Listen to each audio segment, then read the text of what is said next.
ممبر کے ہمیں چاہیے کہ ہم ان اقدار کو اپنائیں جو حضور علیہ السلام نے حجۃ الوداع کے موقع پر ہمیں عطا کی تھیں.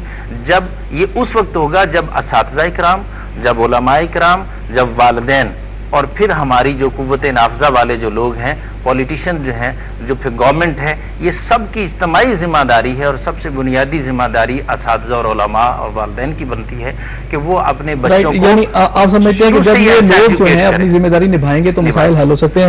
میں چلتا ہوں جی ڈاکٹر منور چاند صاحب کی طرف.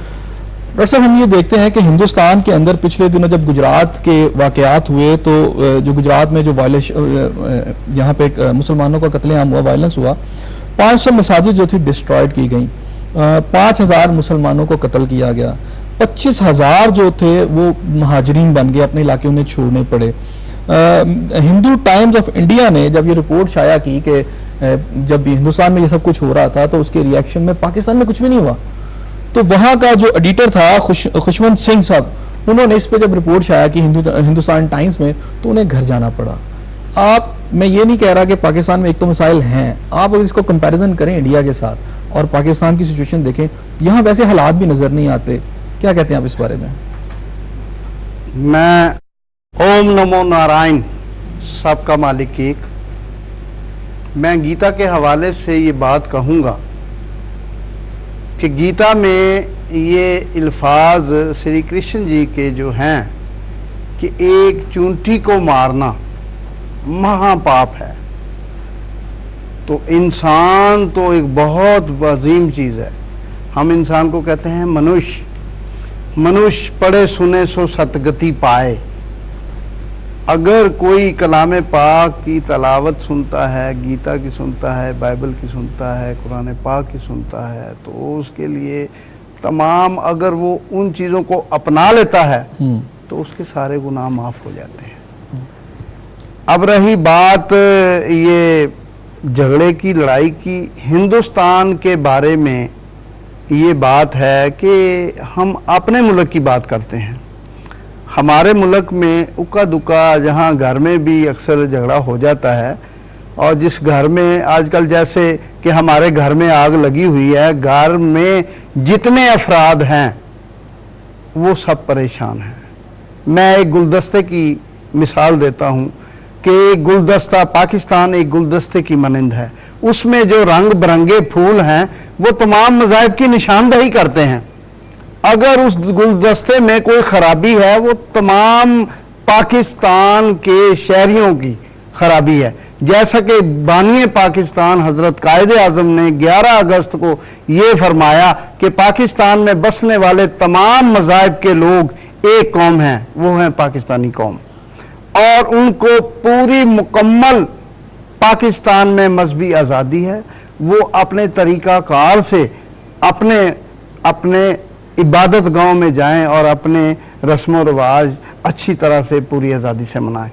دوسرا، انہوں نے یہ کہا ہے کہ آئین کے حساب سے سب ہم برابر کے ہیں، کیونکہ ہم پاکستانی ہونے کے سب سے پہلے ہماری شناخت ہے پاکستان. یہ ہماری دھرتی ماں ہے، اس کی حفاظت کرنا ہمارا اولین فرض ہے. کہ اگر ایک ماں اپنے بچوں کے ساتھ لپٹتی ہے، اسی طرح بچے بھی اپنی ماں کو اسی طرح جانتے ہیں کہ ہم اس کے، وہ ہماری ماں ہے.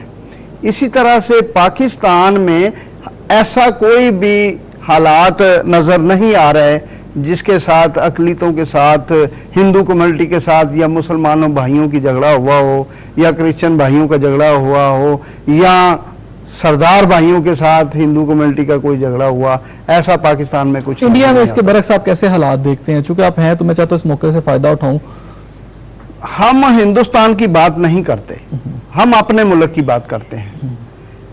کیونکہ اگر پاکستان میں کوئی ایسا ایون ہے تو ہماری یہ حکومت پاکستان کا فرض بنتا ہے کہ ہماری عبادت گاہوں کی حفاظت کریں، ہمارے لوگوں کی حفاظت کریں، کیونکہ ہم پاکستانی ہیں. یعنی گورنمنٹ کا یہ فرض ہے کہ یہاں پہ بھی جو عدم تحفظ ہے اس کو ختم کرنے کے لیے اقدامات اٹھائیں.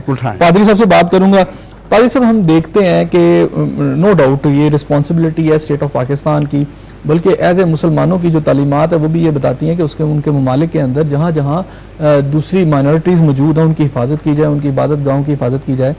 لیکن ہم یہ دیکھتے ہیں کہ جب اگر یہ پورا رویہ ہم پاکستان پہ تو یہ باتیں بڑی کرتے ہیں, یورپ بھی کہتا ہے, لیکن اگر یہی باتیں ہم دیکھتے ہیں کہ یورپ کے اندر خاکوں کی بات ہو, مسلمانوں کے جذبات کی تضحیق کرنے کی بات ہو, انہیں نقصان پہنچانے کی بات ہو, تو وہ یہ تو ادھر بھی چلتا رہتا ہے. پھر اس کا لامحالہ ایک ریئیکشن یہاں پر بھی آتا ہے. لیکن ہم نے یہ دیکھا ہے کہ اس سارے ریئیکشن کے باوجود پاکستان کے اندر تو اتنے زیادہ برے حالات نہیں ہیں. ضرور یہ بات ضرور ہے کہ یہاں پر وائلنس ہے, ایکسٹریمزم ہے, لیکن اس کے شکار بھی سب سے زیادہ مسلمان خود ہو رہے ہیں. آپ کیا کہتے ہیں اس بارے میں؟ اصل بہت خوشی آپ سے آج مل کر اور بات کر کے. آپ نے بڑا اچھا سوال کیا. آنے والا وقت میں آپ جو 14 اگست کے حوالے سے یہ پروگرام جو نشر کریں گے, جیسے کہ آپ نے سوال کیا, میں آپ کو کہنا چاہتا ہوں کہ پاکستان دنیا میں ایک ایسا ملک ہے, ٹھیک ہے, جو میرا پاکستان ہے, ٹھیک ہے, جس کو ہم نے بنایا. دنیا میں واحد ملک ہے جس میں ابھی تک ہندو, سکھ یا پارسی یا مسیحی یا مسلمان فسادات نہیں ہوتے. میں قریباً ساری دنیا گھما ہوں, خوب جانتا ہوں. میں آج سے 30 سال پہلے امریکہ, جو دنیا کا ایک بڑا اہم ملک گنا جاتا ہے دنیا میں, وہاں بھی جیسے کالے لوگ تھے ان کو روٹی نہیں کھا سکتے تھے ریسٹورنٹ میں بیٹھ کر, اور اب تک بھی. حقیقت یہ ہے کہ جو میں بات کرنا چاہتا ہوں کہ ہم جو بڑے تھے, علماء تھے, اور میں علماء سے اب بھی کہنا چاہتا ہوں, ہمیں گراس روٹ پر جانا ہے. یہ جیسے کہ آپ نے بتایا کہ یہ مدرسے یہ سارے شہروں میں نہیں ہے. 70-75% آبادی جو ہے وہ گاؤں میں ہے ہماری,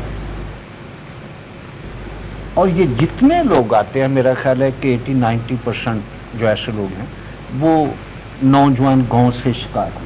صاحب اگر ہم یہ دیکھیں, آپ نے بات کی گراس روٹ لیول کی, گراس روٹ لیول پہ تو آپ 80 سے پہلے چلے گئے, 70s لے لیں, اس وقت تو بڑی محبت تھی, اتحاد و یگانگت تھی, ان مائنورٹیز اور مسلمان اکٹھے تھے, کوئی ایسا ایشو نہیں تھا. یہ تو جو پرابلمز کریٹ ہوئی ہیں یہ تو اوپر کے لیول سے آ رہی ہیں, اس کے بیرونی عوامل بھی اس میں فیکٹر جو انوالو ہیں. میں یہ کہتا ہوں کہ جب خاکیوں کی وہاں پہ تشہیر ہوگی یورپ کے اندر, یا مسلمانوں کی دل آزاری کی کوئی بات نہیں چھوڑی جائے گی, لامحالہ اس کا ریئیکشن پاکستان میں آئے گا. ہوتا ہے. میرا اس میں آپ سے پوائنٹ آف ویو ہے کہ آپ کرسچن کمیونٹی سے بلانگ کرتے ہیں, جو دنیا میں میرا خیال اس وقت آبادی کے لحاظ سب سے زیادہ ہے, تمام جو طاقتور ممالک ہیں وہ اس سے بلانگ کرتے ہیں.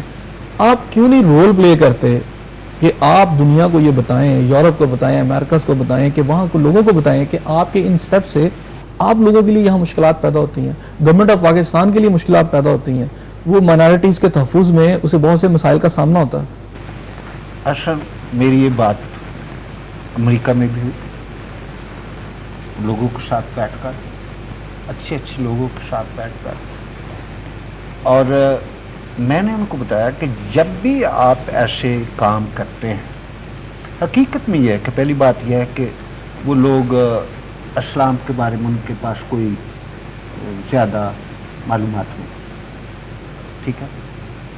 شاید علماء جو ہے وہ دیر سے پہنچے یا اتنا آگے بڑھ چڑھ کر وہ پریچ نہیں کر سکے. بہت کم لوگ ہیں جن کو ابھی تو نام سے تو تعارف ہو گیا پوری دنیا میں, ہر شخص جانتا ہے اسلام کے نام سے, مگر جو معلومات انہیں قرآن کے حوالے سے, قرآن کریم کے حوالے سے ملنا چاہیے تھا کہ اسلام کیا ہے, اس کے اصول کیا ہے, یہ کیا چاہتا ہے, دنیا میں محبت, بھائی چارہ, امن لانا چاہتا ہے, وہ ہم نہیں ظاہر کر سکے لوگوں کو سامنے. کیونکہ جب میں یہ بات کرتا ہوں میرے سامنے یہی سوال آتے ہیں. میں نے آپ سے پہلے بھی ہماری باتیں ہوئی کہ یہ باتیں جو ہیں وہ شاید اتنی تیزی سے ہمارے سامنے آئی ہیں ان 10-12 سال میں. اچھا ہم آپ سے اپنی باتوں کا سلسلہ ہمارا آپ سے جاری ہے. یہاں چھوٹا سا ٹائم ہوا بریک کا, ذرا بریک لے لیں. ناظرین وقت ہوا ایک چھوٹے سے بریک کا, ہمارے ساتھ رہیے گا, جائیے گا نا, ہماری باتیں جو ہیں ابھی جاری ہیں. ملتے ہیں آپ سے بریک کے بعد.